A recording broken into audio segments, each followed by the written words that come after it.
அநீதியின் நிறம் சிகப்பு. அத்தியாயம் 5. அந்த அகோரத்தின் குரலை கேட்டு திகைத்து நின்ற மூவரின் மனதிற்குள் அவர்கள் நால்வர் செய்த தவறுகள் வந்து வந்து போயின. அந்த அழகிய கிராமத்தில் விவசாயம் மட்டுமே செய்து தன் குடும்பத்தை நடத்தி வந்த மாடசாமி வறுமையின் உச்சத்தில் இருந்தார். அந்த வறுமையிலும் தன் பிள்ளைகளை வறுமை தெரியாமல் வளர்த்து வந்தார். மனைவி 2ஆம் பெண் குழந்தை பிறந்தவுடன் பிரசவத்திலேயே உயிரை விட்டாள். அந்த நாளில் இருந்து தன் பிள்ளைகளுக்காக தன் சுகத்தை மறந்து வாழ ஆரம்பித்தார்.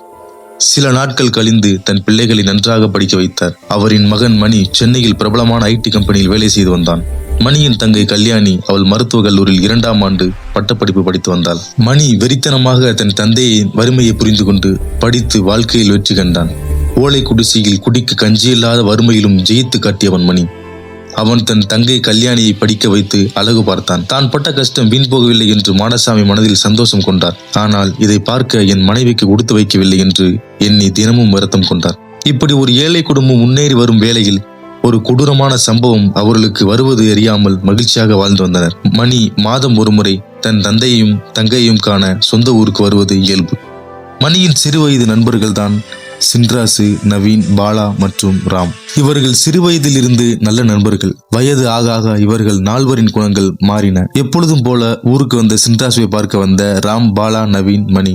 அதில் ராம், மச்சான் சின்ராசு எப்படி இருக்க? இப்பெல்லாம் நம்மளை கண்டுக்கிறே மாட்ட, எங்களை எல்லாம் மறந்துட்ட போல அப்படித்தானே என கூறினான். அதற்கு மணி, நீங்க எல்லாரும் என்னோட ஃப்ரெண்ட்ஸ்ரா, நான் உங்களை எப்படி மறப்பேன்? லூசு மாதிரி பேசாதரா. நீங்க எல்லாருமே தம்மு தண்ணி அடிக்கிறத விடுங்கடா. முதல்ல தந்தடவை சொல்லியிருக்கேன், நீங்க நல்ல நிலைமைக்கு வரணும்னு நான் தினமும் சாமி கும்பிட்டு இருக்கேன்டா. அதெல்லாம் உங்களுக்கு தெரிய போகுது, போனடா என்று வருத்தமாக கூறினான். இப்படி நல்ல நண்பர்களை எங்கும் காணவில்லை என்று தங்கை கல்யாணி பொறாமையாக பேசினாள்.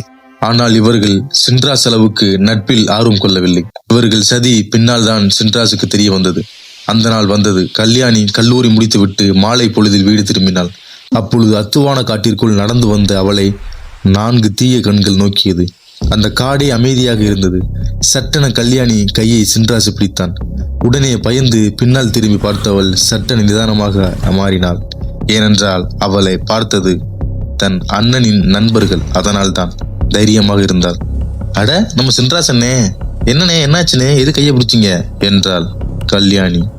அதற்கு சின்ராசு, இல்ல கல்யாணி, எதுக்கு இந்த பக்கம் வந்த?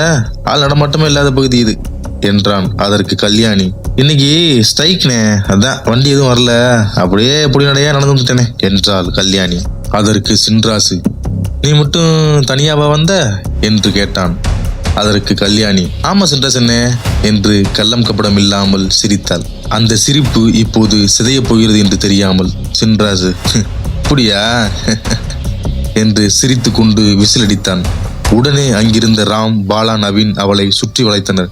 கல்யாணிக்கு என்ன நடக்கிறது என்று புரியாமல் திகைத்து போய் நின்றாள். கல்யாணி, என்னடே பண்றீங்க? இப்படி எதுக்கு என்னை சுத்தி நிக்கிறீங்க என்று கேட்டாள். சின்ராசு, உன்னை அடைய எங்களுக்கு இதை விட்டா வேற நல்ல வாய்ப்பு கிடைக்காது என்று வாயில் கஞ்சா பீடியை புகைத்து கொண்டு பேசினான். உடனே அவளின் தலைமயிரை நவீன் பிடிக்க ராம், பாலா இருவரும் அவளின் கால்கைகளை பிடித்து தூக்கினார்கள். உடனே அவள் துள்ளி கொண்டு கீழே விழுந்தாள். அவளை சின்ராசு நெஞ்சில் மிதித்தான். இவர்களை நம்பி அன்பு வைத்த அந்த நெஞ்சம் துடித்தது. தலைமயிரை பிடித்து தரதரவனை காட்டிற்குள் இழுத்துச் சென்றான். கல்யாணி, அண்ணே அண்ணே, என்னை விட்டுருங்கண்ணே, உன்னை உங்க காலில் வேணா உழுவுறனே, அண்ணே விட்டுருங்கண்ணே, அண்ணே ப்ளீஸ்னே என்று கதறி அழுதாள். அந்த அரக்கர்கள் அவளை ஒரு மனுஷியாக கூட பார்க்கவில்லை. அவளின் அழுகை புரியவில்லை. அவளை அடைந்தே தீர வேண்டும் என்ற வெறி மட்டும்தான் அவர்கள் நால்வர் மனதிற்குள் ஓடிக்கொண்டிருந்தது. ஒவ்வொரு நபராக அவளை கதற கதற கற்பழித்து விட்டு அருகே இருந்த காலி மதிப்பாட்டிலை உடைத்து பெண்ணுறுப்பு உள்ளே விட்டு கிழித்தான். இவர்கள் செய்த சித்திரவதையில் அவள் கதறிய அந்த குரலை அந்த காடு எப்பொழுதும் மறக்காது.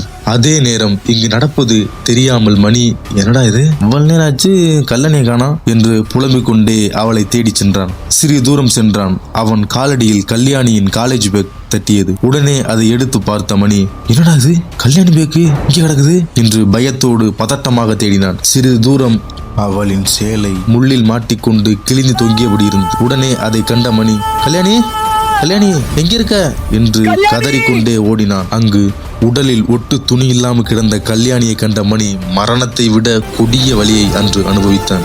அவளை அவனுடைய வேட்டியை போர்த்தி தூக்கி கொண்டு மருத்துவமனைக்கு விரைந்து அழைத்துச் சென்றான். அவனின் வேஷ்டி முழுவதும் இரத்தக்கரை நிரம்பி இருந்தது. மணியின் தந்தை தகவல் அறிந்து அங்கே வந்தார். தன் மகளின் நிலையை கண்டு இதயம் சரிந்து கீழே விழுந்தார். அவரை பிடித்து தூக்கினான் மணி. மாடசாமிக்கு மாரடைப்பு திடீரென வந்தது. உடனே அவரை சிகிச்சைக்கு கொண்டு சென்றனர்.